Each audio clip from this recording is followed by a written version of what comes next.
Once upon a time, there was a wood on a hill on the outskirts of the city. There was a small stone hut next to the wood. The hut was surrounded by a gray wooden fence. A couple lived inside this hut. Men and women had only one wish. They wished to have a beautiful daughter to take care of and raise.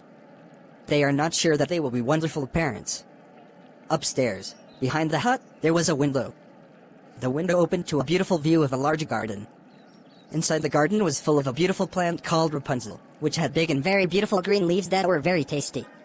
The garden was surrounded by a high wall and belonged to the most evil and powerful witch in history. No one dared to put even a finger into the witch's garden. One day the woman looked at the Rapunzel plants from the top window of the cottage. It seemed that the thick green leaves and purple flowers were obliterating it by themselves. It was as if she had been bewitched by a spell. Suddenly, the woman became restless and pale. She said to her husband, "I must have some of those Rapunzel plants, or I'll die." The man, who was well aware of the dangers in the garden, said to his wife, "Don't be afraid, my love. I will wait until evening, and then I will go to the garden, jump over the wall and steal Rapunzel at full speed and bring it to you." The faithful man kept his word and set out when it was dusk. He crossed the garden wall, hurriedly picked a handful of Rapunzel from the garden, and returned to the cottage, and happily gave them to his wife. While swallowing Rapunzel's leaves, the wife shouted, "Oh, it tastes so good. I must eat more of this plant, otherwise I will surely die. Please, my dear husband, go back to the garden and bring a bunch of this plant tomorrow, and then return to the garden next evening to secure his wife passion." This time, after climbing the garden wall, he suddenly found the Rapunzel again. He got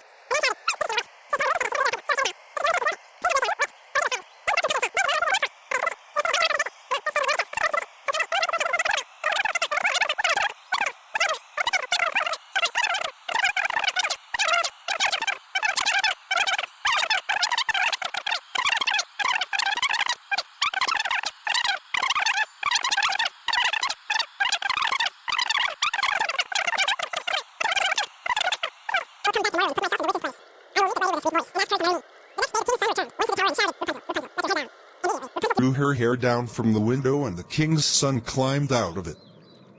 As you can imagine, Rapunzel was quite shocked to see a man enter her room. She had never met a man before. When the king's son told the story of hearing Rapunzel's charming voice in the forest, Rapunzel's mind was completely relieved. The king's son asked, "Will you marry me?" Rapunzel said, "I will gladly marry you, but I can't go down. Every time you come to see me, bring a pile of silk with you. I will use it to wave a ladder. When the ladder is ready, I'll come down and we can get away with your horse."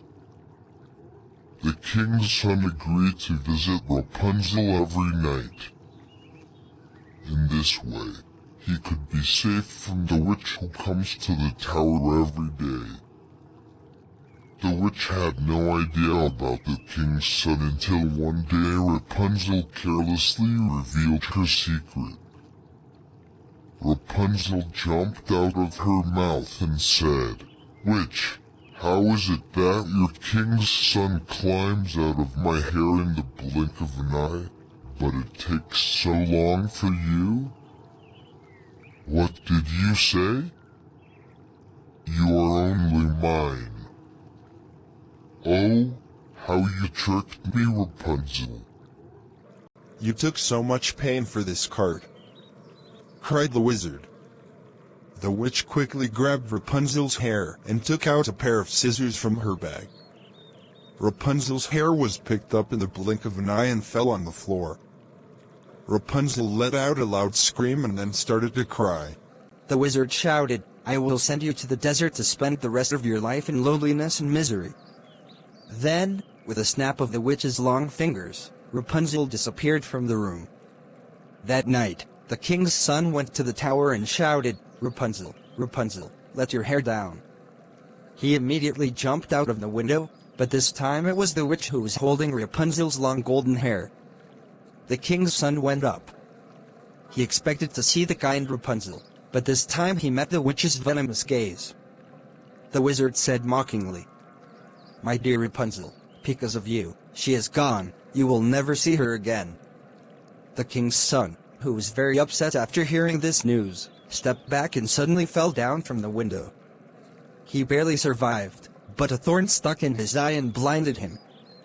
The king's son, who was now blind, wandered in the darkness of the forest, and ate nothing but berries. He thought of nothing but the sweet face of Rapunzel, and heard nothing but the silky voice of her voice in his head.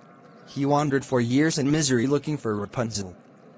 One day he fell into the desert. Ironically, this was the desert where Rapunzel had been banished. He heard the familiar voice of Rapunzel's sweet voice in the door and went towards her. The king's son got closer and closer until finally Rapunzel saw him. Rapunzel ran to the prince and started crying with joy.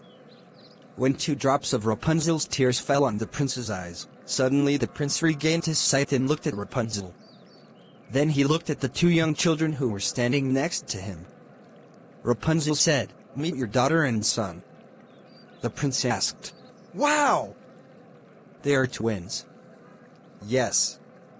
A pair of cute and beautiful twins," the prince said happily. "So let's go home together." They returned to the prince's land and lived happily together for